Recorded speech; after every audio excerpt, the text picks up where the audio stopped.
Praja Shanti party అధ్యక్షులు KA Paul గారు హైకోర్టులో ఈ కేసు గురించి పిటిషన్ దాఖలు చేశారు.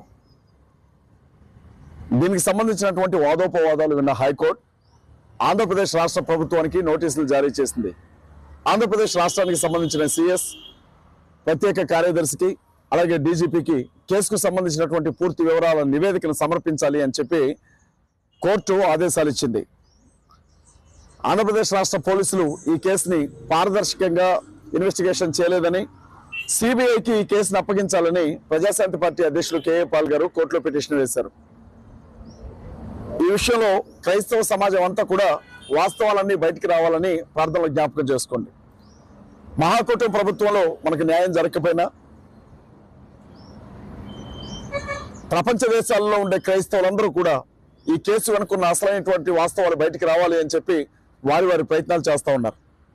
మీకు తెలిసే ఉంటుంది, ఇప్పటికే అంతర్జాతీయ న్యాయస్థానంలో కావేటి సమ్మయ్య అనే ఒక న్యాయవాది కేసును ఫైల్ చేశారు.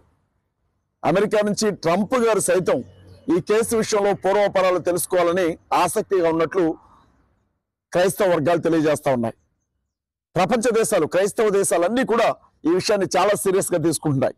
ప్రవీణ్ పగడాల గారి మరణం వెనుకున్నటువంటి రహస్యాలు ఏమిటి, ప్రవీణ్ పగడాల గారి మరణం వెనుక దాక్కుని ఉన్నటువంటి వ్యక్తులు ఎవరు, ప్రవీణ్ పగడాల గారి మరణం యాక్సిడెంట్ గా మారడం వెనుకున్నటువంటి కారణాలు ఏంటో అన్ని రహస్యాలు కూడా త్వరలోనే బయటకు వస్తాయి.